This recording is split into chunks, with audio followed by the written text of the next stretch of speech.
Em nome do Pai, e do Filho e do Espírito Santo. Amém. Inspirai, ó Senhor, as nossas ações e ajudai-nos a realizá-las, para que em vós comece e para vós termine tudo aquilo que fizermos por Cristo, Senhor nosso. Amém. Santa Maria, Mãe de Deus, rogai por nós. Em nome do Pai, do Filho e do Espírito Santo. Amém. Muito bem, voltamos ao nosso catecismo. Estamos na 6ª aula e no número 65 de nosso catecismo da Igreja Católica. O título é o seguinte: Cristo Jesus, mediador e plenitude de toda a revelação. Isso é uma frase da Dei Verbum, é a constituição do Concílio Vaticano II a respeito da divina revelação. Jesus é o mediador e a plenitude de toda a revelação. Essa ideia é central, essa ideia por si mesma é importantíssima. Por quê? Porque aqui o Concílio Vaticano II dá uma das grandes contribuições teológicas e magisteriais para a compreensão daquilo que Deus fez. Vejam, de uma forma geral, quando a gente fala de revelação, né, as pessoas pensam em Deus que aparece e nos revela ideias, não é isso? É uma visão um pouco intelectualista de revelação. Por quê? Porque as pessoas pensam assim: Deus veio, Ele vai, deixa uma doutrina, palavras, a gente vai, aceita essas doutrinas, estuda o catecismo, pronto. Mas Jesus não deixou um catecismo. Ou seja, o catecismo é importante, a doutrina é importante, mas no início de nosso estudo do catecismo, nós temos que considerar que o cristianismo não é a religião de um livro, não é a religião de ideias, não é a religião de dogmas. O cristianismo é a religião de uma pessoa, Jesus Cristo. Agora, esta pessoa, uma vez conhecida, seguida e amada, claro, nos dá um livro, a Sagrada Escritura, nos dá ideias, nos dá dogmas, nos dá ensinamentos que nós devemos conhecer, estudar, não tem dúvida nenhuma. Mas Deus, quando se revela, Ele revela a si mesmo. Então, o Concílio Vaticano II nos ensina, e isso é muito importante, que Jesus é a revelação. A revelação não são frases, é uma pessoa. Não são ideias, é uma pessoa. Portanto, não é simplesmente o estudo. Eu tenho que, se eu quero conhecer a revelação de Deus, eu tenho que me encontrar com esta pessoa que é Jesus Cristo. O Papa Bento XVI, no início da sua encíclica Deus Caritas Est, Deus é amor, ele diz exatamente isso. No início do cristianismo não está uma série de princípios morais ou ideias, mas está um acontecimento, uma pessoa, Jesus Cristo. Esse acontecimento histórico, este encontro com Jesus Cristo. E é assim que, então, a Dei Verbum usa esse famoso versículo inicial da carta aos Hebreus, que está citado aqui no Catecismo, no número 65. Muitas vezes e de modos diversos falou Deus outrora aos pais pelos profetas, e agora, nesses dias que são os últimos, falou-nos por meio do Filho. E o Catecismo continua. Cristo, o Filho de Deus feito homem, é a palavra única, perfeita e insuperável do Pai. Nele o Pai disse tudo, e não haverá outra palavra senão esta. Importante isso. Está tudo dito em Jesus. A revelação cristã, ela não precisa ser aperfeiçoada. Por isso nós temos que tirar de lado, não é? Descartar essa possibilidade de que a revelação cristã possa ser melhorada. É o que, por exemplo, dizem os muçulmanos. Os muçulmanos, eles aceitam o Antigo Testamento, aceitam Jesus como um grande profeta, mas tudo isso daí foi aperfeiçoado e superado por Maomé, que é o profeta. Nós cristãos dizemos isso não é possível. Não é possível aperfeiçoar a revelação que foi feita em Jesus Cristo. É também aquilo que dizem os mormons, não é? Eles falam de um livro de Mórmon, de um terceiro testamento. Então eles aceitam o Antigo Testamento, o Novo, mas agora nós já estamos numa nova fase. Mais uma vez, isto não é possível. Essa tendência de se criar um aperfeiçoamento da revelação cristã se deu também dentro da própria Igreja Católica, uma espécie de heresia. A heresia de um abade chamado Joaquim de Fiore. Joaquim de Fiore, ele interpretava a história como dividida em 3 grandes fases. Havia o período do Pai, o Antigo Testamento, o período do Filho, que era a fase da Igreja, que havia durado mais ou menos até o século XII, XIII. E a partir do século XIII, viria então a fase do Espírito Santo. Ou seja, o período do Espírito Santo em que estaria superada aquela economia de Jesus Cristo. Ou seja, a palavra economia em teologia, não sei se você se recorda, significa aquilo que Deus faz para nos salvar, não é? Então, as ações de Deus para a nossa salvação. Aquilo que foi o período de Jesus foi superado. Então, a partir disto, não é, surgiram várias outras tendências, às vezes heréticas, às vezes simplesmente seculares, de dividir a história em 3 períodos. O cardeal Henri de Lubac escreveu uma obra primorosa que está traduzida para o espanhol, né, sobre a herança espiritual de Joaquim de Fiore, em que ele mostra claramente que este abade calabrês conseguiu influenciar toda uma visão do mundo, desde Marx até Comte. Portanto, as 2 grandes tendências que nós temos no mundo atual, a tendência liberal, tecnocrata, cientificista de Comte, de Augusto Comte e dos seus indiretos sucessores, e a tendência revolucionária marxista, comunista de Karl Marx e seus seguidores, essas 2 tendências, no fundo, olham para a história dividindo-a em 3 fases. Augusto Comte, por exemplo, fala que existia o tempo da religião, depois veio uma segunda fase, o tempo da filosofia, agora nós temos o tempo da ciência. É necessário agora superar. Quando Karl Marx também lê a história, ele lê a história desta forma, não é? Agora nós teremos que entrar numa terceira fase da história, que é a fase em que o proletariado irá mandar. Pois bem, toda essa visão de 3 fases da história nasce disso. Nasce de uma ideia de que aquilo que Jesus deixou vai ser superado.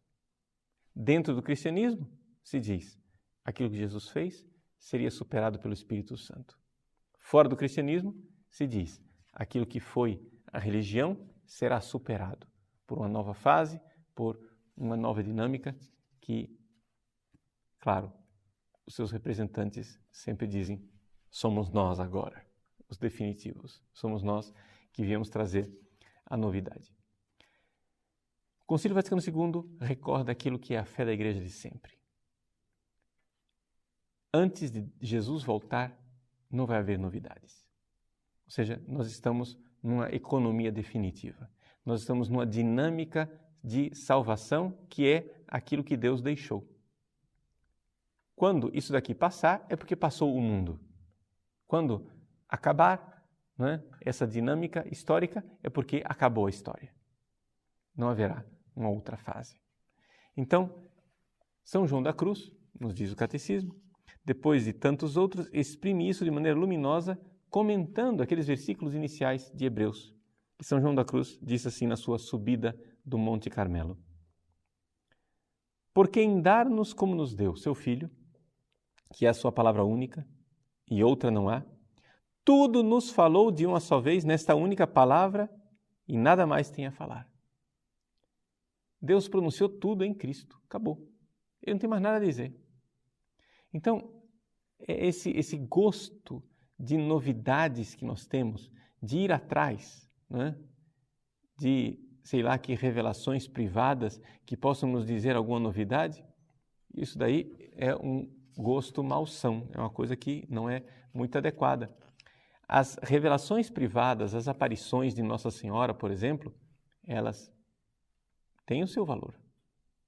Mas se existe um critério para você saber, olha, padre, eu queria saber se essa aparição de Nossa Senhora aqui, de fato, é algo de verdadeiro. O primeiro critério que a gente tem que olhar é exatamente o fato de se perguntar, está dizendo alguma novidade? Está dizendo alguma coisa que não está na fé católica? Se tiver novidade, pode parar. Se está dizendo alguma coisa que não está na fé católica, esquece. Vejam, é claro que uma aparição de Nossa Senhora pode revelar um segredo histórico, mas Nossa Senhora não vai ensinar uma nova fé, não vai ensinar um novo dogma, não vai ensinar uma novidade, não é? Por exemplo, nós temos a posição da Santa Sé a respeito dos livros da Vassula, não é? Que é uma ortodoxa que se supõe teria visto Jesus e Jesus falaria com ela. Pois bem, Jesus aparece para Vassula e diz que a divisão entre muçulmanos, católicos e ortodoxos é uma criação do homem porque ele não tem religião nenhuma. Bom, Jesus jamais diria isso, né? É o fim da picada. Nós temos aí um Jesus do pluralismo religioso. Então é evidente que não pode ser Jesus que está falando com a Vassula. Isso é coisa da cabeça dela.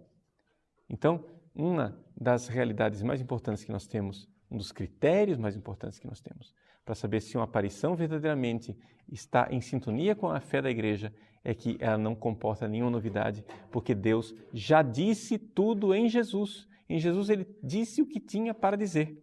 Então, São João da Cruz continua dizendo assim, pois o que antes falava por partes aos profetas, agora nos revelou inteiramente, dando-nos o tudo que é o seu Filho. Se atualmente, portanto, alguém quisesse interrogar a Deus pedindo-lhe alguma visão ou revelação, não só cairia numa insensatez, mas ofenderia muito a Deus por não dirigir os olhares unicamente para Cristo, sem querer outra coisa ou novidade alguma. É São João da Cruz nos ensinando. É um santo da Igreja, dizendo, vamos parar de ser novidadeiros, né?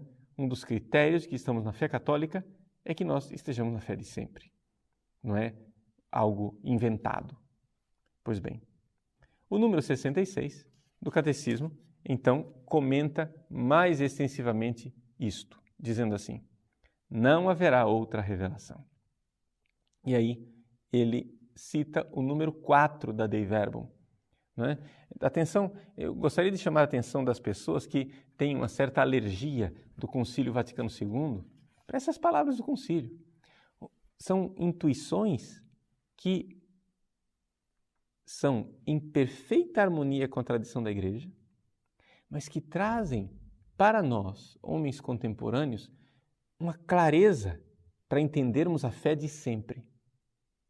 A novidade do Vaticano II não é que o Vaticano II nos traz uma fé nova. A novidade do Vaticano II é que ele expressa a fé de sempre de uma forma mais palatável e mais compreensível. Então, quando o Vaticano II nos recorda que a revelação divina não é um catecismo, mas é uma pessoa, é claro, o Vaticano II não está sendo antirracional, não está sendo contra os dogmas, mas está dizendo algo muito mais profundo.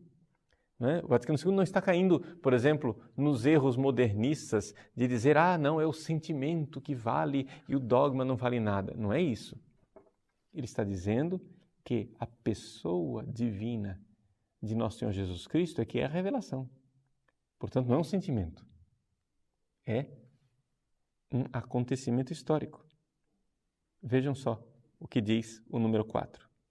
A economia cristã, portanto, como aliança nova e definitiva, jamais passará.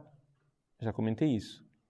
E já não há que esperar nenhuma nova revelação pública antes da gloriosa manifestação de Nosso Senhor Jesus Cristo. Isso é importante. Agora, atenção. Deixa eu explicar para vocês esse termo técnico, revelação pública. Revelação pública, aqui, é o contrário de revelação privada. Você chega e diz assim, não, mas em Fátima foi uma revelação pública, porque 70 mil pessoas viram, né? Não sei quantas mil pessoas viram o sol dançando, então é uma revelação pública. Não. A palavra pública aqui quer dizer uma revelação que é obrigatória, que todo católico deve aceitar. A revelação pública, ela se concluiu com a morte do último apóstolo. Ponto. Ou seja, Deus veio em Jesus Cristo, se revelou na pessoa dele. E então, depois que Jesus subiu aos céus e enviou o seu Espírito Santo, os apóstolos foram guiados pelo Espírito Santo numa compreensão maior e melhor daquilo que é realmente o evento Jesus Cristo, o que é que Jesus veio nos trazer, nos ensinar. E essa assistência do Espírito Santo dada aos apóstolos fixou o depósito da fé. Não é? Ou seja, ali nós temos o depósito da fé, aquilo que é o conteúdo da nossa fé. Não é? A palavra grega, parateke, depósito, não é? Nós temos até em português a teca, onde os ministros da comunhão levam a comunhão, a teca, né? É um depósitozinho, né? Um pequeno cofre, uma pequena teca. Parateke é o depósito da fé. Ali foi colocada a nossa fé e pronto. Com a morte do último apóstolo, não vai vir nenhuma novidade. Quando a igreja, por exemplo, proclama dogmas, como o dogma da Imaculada Conceição, né, em 1854, o dogma da Assunção de Nossa Senhora, em 1950, a igreja não está inventando novas verdades, mas ela está consultando o depósito da fé, vendo o depósito da fé e dizendo, não, gente, olha só, está dentro do depósito, sempre esteve essa verdade. Então vamos parar de discutir, está aqui. Você é obrigado a acreditar. Então, revelação pública aconteceu com Jesus Cristo. Ele é a divina pessoa que é em si mesmo a revelação, mediador e plenitude de toda a revelação. Não é uma série de frases, mas são acontecimentos reais que revelam Deus na sua intimidade. A divina pessoa do nosso Senhor Jesus Cristo é quem revela Deus. E, então, a partir disso, é que nós temos os dogmas e os ensinamentos. Pois bem, todavia, continua o catecismo, embora a revelação esteja terminada, não está explicitada por completo. Não é? Caberá à fé cristã captar gradualmente todo o seu alcance ao longo dos séculos. Então, é como se nós disséssemos assim, eu nasci há 44 anos atrás. Eu sempre fui Paulo Ricardo. Mas, no dia a dia, eu vou me conhecendo e vou me dando conta daquilo que eu sou. Eu vou explicitando aquilo que sempre esteve lá. Quando a igreja vai e proclama o dogma da Imaculada Conceição, né, a igreja ali tomou uma consciência mais clara, mais explícita daquilo que ela sempre creu. Durante séculos, por exemplo, os franciscanos debatiam com os dominicanos diziam que Nossa Senhora não era imaculada, os franciscanos diziam, é imaculada sim. Pois bem, o bem-aventurado Papa Pio IX chega e diz, vamos parar com esse debate. A fé da igreja é que Maria é imaculada. Sempre foi isso. A partir daquela proclamação, se explicitou, não é? Aquilo que é a fé que a igreja sempre teve. Não é que Nossa Senhora se tornou imaculada no século XIX. Né? O número 67 do Catecismo, então, diz assim, no decurso dos séculos, houve revelações denominadas privadas. Então, veja, contrário de pública, que é aquilo que todo mundo tem que aceitar, tem a privada. Privada aqui não quer dizer escondida e secreta. Privada quer dizer o seguinte, você pode crer privadamente, mas você não é obrigado a acreditar. Não é? E algumas delas têm sido reconhecidas pela autoridade da igreja. Então, por exemplo, quando a igreja avalia aparições como Lourdes, La Salette, Fátima, não é? e reconhece o culto público, a igreja está dando um nada obsta, nihil obstat a essas aparições, dizendo, você como católico, você tem a autorização de crer naquilo ali. Agora, como é que eu vou crer numa aparição de Nossa Senhora? Eu não vou crer com fé divina revelada, mas eu vou crer com a fé humana, no sentido que, atenção, isso aqui é interessante você distinguir. A fé divina, a gente crê simplesmente porque é Deus quem está falando. Acabou. Deus não se engana, não engana ninguém, não é?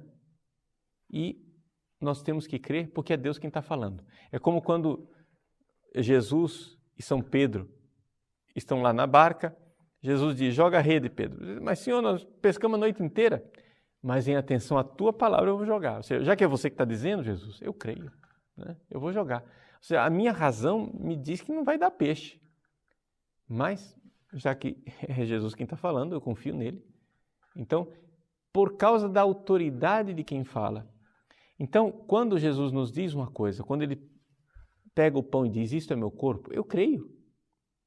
Acabou. Não é? Por causa da autoridade de quem fala. Já uma aparição, como Fátima, por exemplo, nós temos o direito de investigar para ver se aquela aparição é ou não é crível, coisa que a gente não tem autorização de fazer com o depósito da fé. Então eu vou procurar argumentos para crer em Fátima. Quais são os argumentos para crer em Fátima? Bom, eu tenho ali testemunho, não sei quantas mil pessoas que viram o sol. Eu tenho ali uma série de revelações de Nossa Senhora aos 3 pastorinhos, que depois se realizaram historicamente de forma clamorosa. Eu tenho também os frutos espirituais para ver que aquilo tudo só aumenta a fé na igreja, só tem feito um bem enorme. Quer dizer, então aquilo lá são argumentos que corroboram e então, montado nesses argumentos humanos, eu digo, eu creio em Fátima. Mas eu não sou obrigado a crer. Pode ser que amanhã surja um argumento que me faça duvidar. Está entendendo? O que é fé humana? Nas aparições privadas, você tem fé humana. Você crerá a partir dos argumentos apresentados. Já na fé divina, não. A revelação pública, você não vai crer a partir dos argumentos. Você vai crer porque essa é a fé. Depois você procura argumentos, se você quiser, para crer. Entendeu? Então, por exemplo, Jesus está presente na Eucaristia. Ponto. Eu creio. Mas isso é tão difícil de acreditar na minha cabeça. Não tem problema. Creia primeiro. Depois você vai procurar razões. É o que nós chamamos de teologia. Não é? É fides querens intellectum. É a fé que procura uma compreensão. Que procura entender melhor por que é que eu creio isso. Isso é lícito, isso é bom. Mas vejam que a ordem dos fatores é bem diferente. Nas revelações privadas, os argumentos racionais me levam a crer. Na revelação pública, não. Na revelação pública, eu creio. E depois vou procurar argumentos racionais. É bem diferente, porque na revelação pública, eu creio em Jesus Cristo. Enquanto na revelação privada, eu não sei se é realmente Nossa Senhora. Eu não sei se é realmente Jesus quem está aparecendo ali. Não é? Você tem uma pessoa alegando que é Jesus que está aparecendo, mas aí a vassula começa a dizer os negócios lá e diz, não, isso não pode ser. Não é? Não pode ser Jesus, Jesus não falaria isso. Jesus não diria isso. Então, eu não estou sendo, se eu tenho uma aparição de Nossa Senhora, eu não estou sendo incrédulo, não estou sendo um mau católico se eu duvido de alguma aparição. Está entendendo? Porque senão aqui nós corremos o perigo oposto, né, de uma credulidade ingênua. Não é? De irmos atrás de tudo quanto é aparição, mas não é assim. Tá? Então, vejam só. As aparições podem ser reconhecidas pela autoridade da igreja, e isso nos dá um argumento mais para dizer, não, aí eu fico mais seguro para crer nisso daí. Elas não pertencem, contudo, ao depósito da fé, né? Essa parateque. A função delas não é melhorar ou completar a revelação definitiva de Cristo, mas ajudar a viver dela com mais plenitude em determinada época da história. Então vejam, é interessante isso, viver da revelação de sempre de uma forma melhor. Então, o que é que, por exemplo, Fátima nos ensina? Ensina a viver a fé de sempre. Isso aqui é interessante. Traz algumas novidades, mas ensina, na verdade, a viver a fé de sempre. Guiado pelo magistério da Igreja, o senso dos fiéis sabe discernir e acolher o que nessas revelações constitui um apelo autêntico de Cristo ou de seus santos à Igreja. A fé cristã não pode aceitar revelações que pretendam ultrapassar ou corrigir a revelação da qual Cristo é a perfeição. Este é o caso de certas religiões não cristãs e também de certas seitas recentes que se fundamentam em tais revelações. É o que eu falei para vocês dos muçulmanos e dos mormons, não é? Então, já está comentado. É importante nós, então, termos essa clareza espiritual, não é? De que nosso Senhor se revelou, Ele é a revelação e o cristianismo não é a revelação, não é a religião de um livro. Nesse sentido, os protestantes devem corrigir a sua visão, porque a visão que os protestantes têm de revelação é muito intelectualista, livresca, né? Eles põem aquela Bíblia debaixo do braço e dizem, aqui está a revelação, mas nós não seguimos um livro, nós seguimos uma pessoa. O livro, que é a Sagrada Escritura, que a Igreja tem em grande apreço, né, nos transmite a revelação, mas isso nós iremos ver na aula que vem, né? Nas próximas aulas, quando nós falaremos da transmissão da revelação. Como transmitir essa revelação? A revelação é Jesus. Como que isso é transmitido na história? Tradição, Sagrada Escritura. A vida da igreja. Então Deus abençoe você. Até a próxima aula, se Deus quiser. Em nome do Pai, do Filho e do Espírito Santo.